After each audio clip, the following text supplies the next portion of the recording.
Oke sahabat Detik Alam, kembali lagi di channel Detik Alam Adventure bersama saya Rare Armona Garcia Sadu atau biasa dipanggil Mr. Boga, dan ada teman gua di sini. Gua namanya Farabian Modia Wirawan, biasa dipanggil Mr. Walik atau Mr. Paul. Oke, jadi temen gua ini suka naik gunung ya. Boleh jelaskan nih gunung apa yang paling berkesan? Yang mau gue ceritain sih, gue mau di Gunung Sanggabona. Kenapa tuh? Ya lumayan eksotis. Oke. Sebelum kita lanjut, gimana kita ngopi dulu? Oh, boleh. Ngopi. Dulu guys. Ngopi. Oke. Rokoknya belum? Boleh. Ngerokok. Ngomong-ngomong, lu udah berapa lama sih ikut pendakian? Sekitar 1 tahun. Kira-kira udah berapa gunung tuh yang pernah daki? Dari mana ya? 10. Tapi yang paling berkesan di Gunung Sanggabona. Oke, lanjut. Jadi gua tuh di Gunung Sanggabona awalnya berempat. Ya, berempat. Terus sampai di sebelum Gunung Sanggabona kan masuk desa tuh. Iya. Gua pakai maps.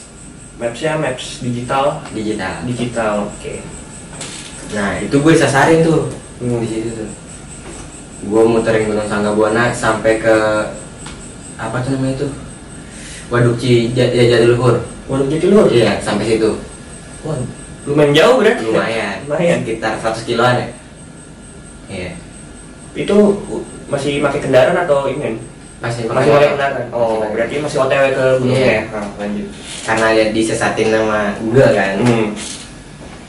Google Maps. Terus setelah itu sekitar semalam gue muter-muter, akhirnya nyampe tuh jam 12-an siang. Jam 12 siang? Iya. Berangkatnya jam berapa tuh kira-kira? Dari base camp gue kan sehari tuh. Berarti dari sore. Iya. Terus nyampe ke tempat yang di Gunung Sanggabona itu jam 12 siang. Iya. Muter-muter. Ya lanjut. Terus udah sampai di base camp pendakian. Akhirnya ada yang nyusul tuh 2 orang tim Detik Alam. Nah, itu aneh tuh. Kan gua mau naik tuh. Iya. Gua prepare apa namanya, carrier, terus simaksi lah, Habis itu gua nanjak sekitar 15 menit, tiba-tiba ada 1 orang kru hampir pingsan tuh sebelum mulai pendakian. Udah 15 menit. Oh, udah 15 menit tuh. Nah, oh iya, gue lupa jelasin. Jadi gue mulai trekking jam 9 malam dari parkiran motor. Iya. Jam 9 malam. Gue trekking malam, terus sekitar 15 menit gue jalan, tiba-tiba 1 orang tim Detik Alam ada yang hampir pingsan. Iya. Nah, di dekat situ ada warung tutup. Karena udah malam, warung tutup. Terus kita emergency break. Udah tuh sekitar 1 jam kita emergency break. Nunggu pulih kan itunya, timnya. Terus udah. Nah, tiba-tiba pas di tengah-tengah itu ada 1 orang tim yang lain lihat ada orang berdiri di atas pohon pisang. Di atas pohon pisang itu? Iya, di atas pohon pisang. Dan posturnya kayak nantang gitu. Oh, berdiri tegak nantang gitu ya? Iya. Nah, di situ tuh kita sama yang melihat orang itu, kita disuruh pegang benda tajam. Buat jaga-jaga gitu. Iya, buat jaga-jaga. Dan alhamdulillah kita gak kenapa-napa. Terus kita naik lagi sekitar 30 menit sebelum sampai pos simaksi. Gua ngeliat orang bawa senter berdua. Terus kan kita break dulu tuh sebelum pos simaksi. Iya. Nah, orang itu tuh nggak datang. Berarti padahal kita nungguin. Berarti cuman kayak ngikutin dari belakang Iya. gitu ya? Kita berhenti, mereka berhenti juga. Iya. Oke, lanjut. Nah, di situ berarti kondisinya udah jam setengah 12-an kan? Setengah 12. Udah tuh kita ke Posimaksi, kita beresin Maksi, kita lanjut jalan di Posimaksi. Setelah itu kita sampai di musola. Musola. Nah, sebelum pos 1 tuh ada musola di sana, di Gunung Samabuana. Kita camp dulu situ, tidur di musola sih, nggak camp. Ya karena kondisi juga udah malam kan. Terus ada yang foto-foto tuh di situ tuh. Foto-foto. Nah di situ ada kelihatan juga ada makhluk penampakan ya. Dan itu lumayan serem ya. ya. Terus lanjut kita tidur kan, paginya kita beberes, kita berangkat lagi hiking sampai ke pos 1, kita ngeteh-ngeteh break kan, terus lanjut. Nah di setelah pos 1 itu ada kayak kebun kopi, kita juga di situ juga disuruh megang benda tajam. Benda tajam? Iya. Buat jaga-jaga Iya, juga. jaga. Iya. Kenapa? Itu di tengah-tengah antara pos 1 sama pos 2 di apa namanya, Pancuran Kejayaan. Ya jaga-jaga lah. Terus sampai di pos Jayaan, Pancuran Air Kejayaan. Iya. Kita ngopi lagi, ngeteh sekitar 30 menit. Nah dari Pancuran Air Kejayaan kita kan di situ ada tanjakan 2 jam tuh. Iya, tanjakan 2 jam. Nah tanjakan 2 jam itu yang kanan, dan gua ngambil, ada 2 jalur, gua ngambil yang kiri. Dan itu sekitar setengah hari gua di trek itu. Setengah hari tuh. Setengah hari. Iya. Dan sebelum sampai ke makam yang jaga raksa, gua ngeliat, kita tim semuanya ngeliat pohon isinya bulu perindu. Satu pohon isi Satu bulu pohon. itu? Biasanya bulu perindu kan satu doang. Satu Iya. gitu ya? Ini satu pohon isinya bulu perindu. Wah, gila. Terus sampai di makam jaga raksa. Makam yang jaga raksa itu gua jam 9 malam. Iya. Nah setelah makam yang jaga raksa tuh, di jaga raksa itu gua ngeliat cacing gede banget. Segede apa? Sekitar 3 jari. 3 jari? Iya. Itu nggak apa ya, nggak normal sih. Iya. Dan itu warnanya kayak ular. Kayak ular tapi cacing. Nah jalan kan tuh udah mau sampai puncak kan. Sebelum puncak itu temen gue yang leader lihat lagi cacing itu juga. Cacing yang sama? Iya. Udah setelah itu kita kan nggak pikir negatif lah. Iya. Terus kita sampai puncak jam 12 malam, kita nge-break dulu kan, makan. Iya. Kan udah setengah hari lah. Iya, setengah hari Belum perjalanan. iya. Kita makan, belum diriin tenda tuh. Iya, terus gua selesai makan, gua disuruh survei nyari tempat buat ngecamp, tenda, bikin tenda. Nah, pas gua mulai jalan itu tiba-tiba badai. Badai. Angin gede banget. Lu jalannya sendirian apa bareng sama temen? Ada satu tim, Satu tim berarti? teman gue satu. Oh, berarti Iya. berdua ya? Iya berdua. Oke. Nyari tempat camp kan, muter-muter. Nah badai itu. Badai. Iya. Terus kita dapat tempat tenda yang lumayan bagus. Tempat ngecamp ya? Iya, itu dekat apa namanya, Tugu Puncak. Deket Tugu Puncak? Iya. Nah di situ gua bikin tenda, udah selesai bikin tenda kita masuk, kita istirahat. Nah pas kita istirahat itu kayak ada yang ngetok-ngetok tuh tendanya, kecrek gitu. Iya. Gua nggak tahu itu siapa. Berapa Nah. kali tuh digangguin? Kurang tahu tapi lama itu. Lama? Oke. Udah sampai pagi. Nah pas pagi itu tuh gua keluar kan, kita sarapan lah, yang lain sarapan. Gua itulah buang air kecil lah. Iya. Geser. Iya. Buang air kecil. Terus gua ngeliat ada makam tuh, kuburan. Ada makam? Ada kuburan ya. Posisinya di mana? Posisinya di belakang tenda. Persis tuh? Iya. Padahal pas survei malamnya gua nggak lihat sama sekali. nggak ada sama sekali, Nggak ada tuh. nggak ada. Terus pas kita makan sarapan, kita ketemu sama orang datengin kita ngopi, dia ngopi bareng sama kita. Terus dia ngomong, katanya dia musafir dari Batu Jaya, Karawang. Terus dia ngomong lah, dia katanya ke situ mau nyari pusaka. Benda pusaka. Iya, benda pusaka. Terus akhirnya kita cerita tuh, yang tadi kita lewatin ada pohon isinya bulu perindu. Terus dia kaget tuh, kaget. Terus udah dia selesai ngopinya, dia ke pancuran Kahuripan, Matai Kahuripan. Dia ritual di situ, terus ketemu sama tim kita yang lagi ngambil air. Iya, karena kita kan kurang persiapan air. Akhirnya kita minum air hujan tuh di jalan. Yang pas badai itu? Iya. Terus habis itu si musafirnya itu pamit turun duluan. Mereka ya. Terus udah kita selesai sarapan, kita beres-beres, kita turun tuh. Tadi lu ngerokok dulu ya? Rokok guys. Berarti mereka turun duluan tuh ya?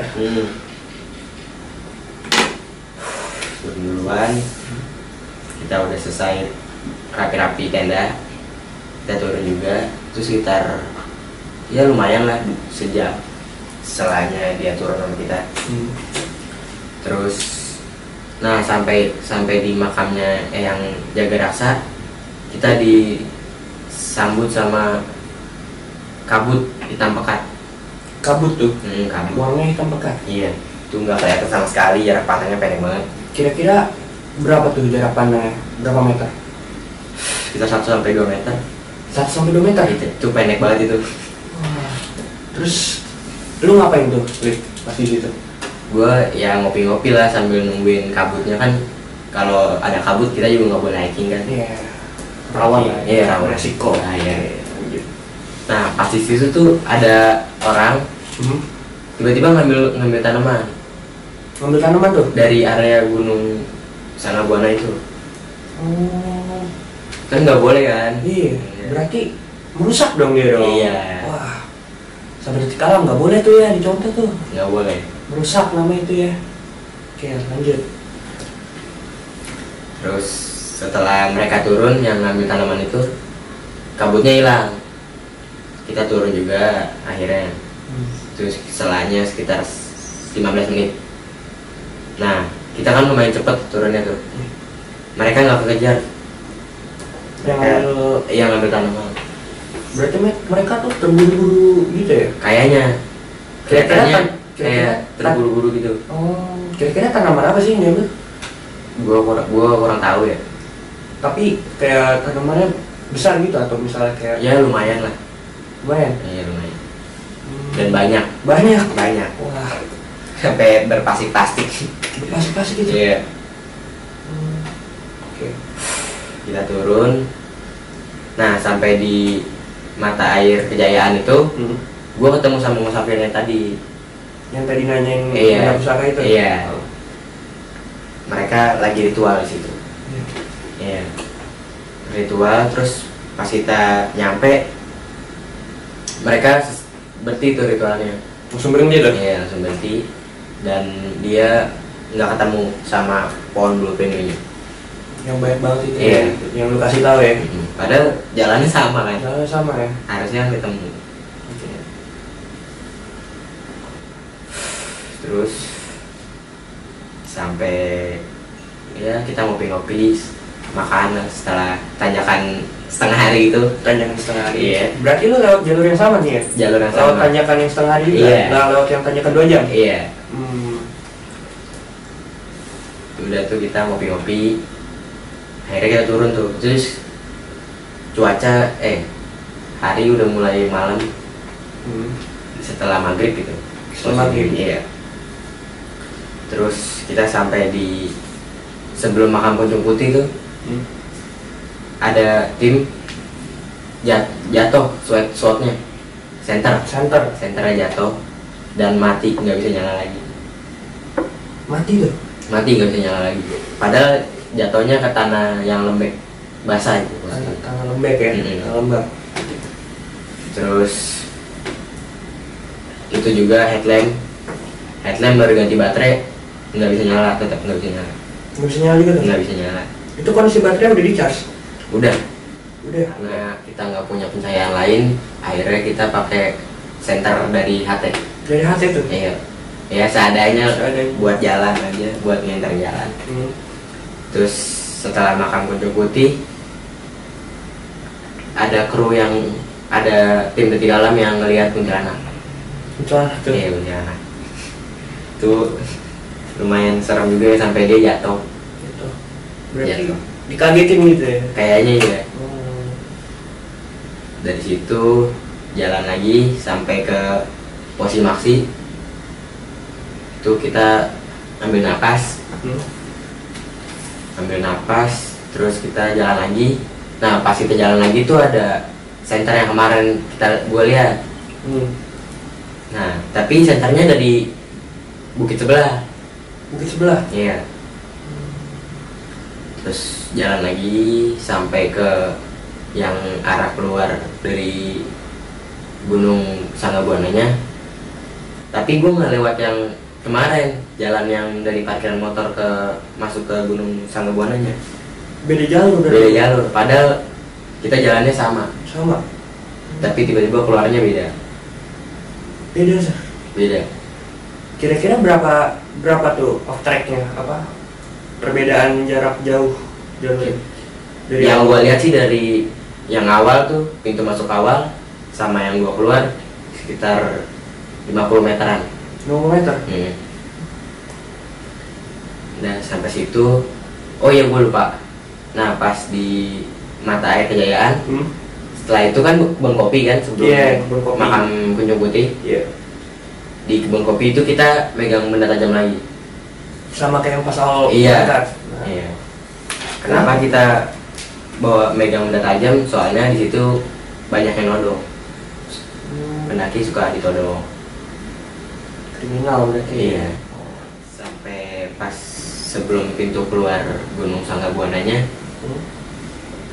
gue lewat jalan yang beda.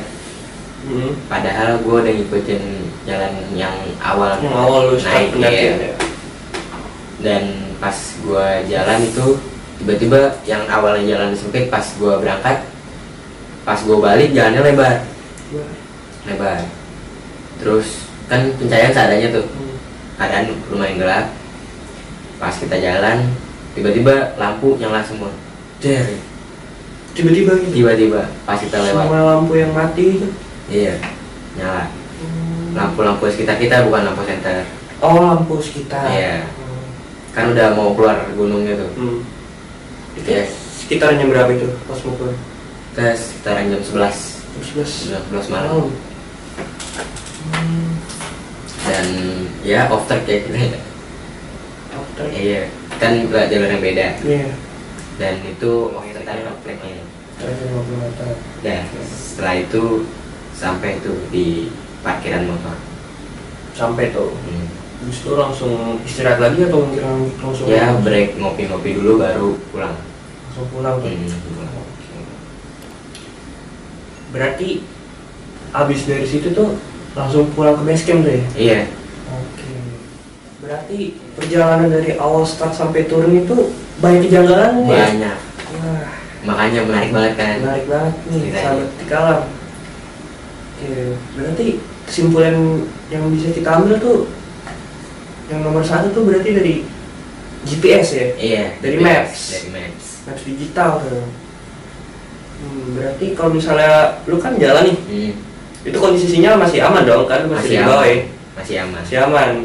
Dan lu tuh disasarin tuh? Disasarin. Dan bahkan gua sampai di maps disuruh masuk ke hutan. Padahal di situ nggak ada jalan. Di hutan itu nggak ada jalan. Nggak ada jalan? Nggak ada. Berarti harus sudah tahu ya, berarti ada sesuatu. Iya, kita harus sudah prepare apa namanya, tahu arah lah. Tahu arah ya. Oke, yang kedua nih, yang gue dengar dari cerita lu, yang habis makan, iya, langsung start pendakian.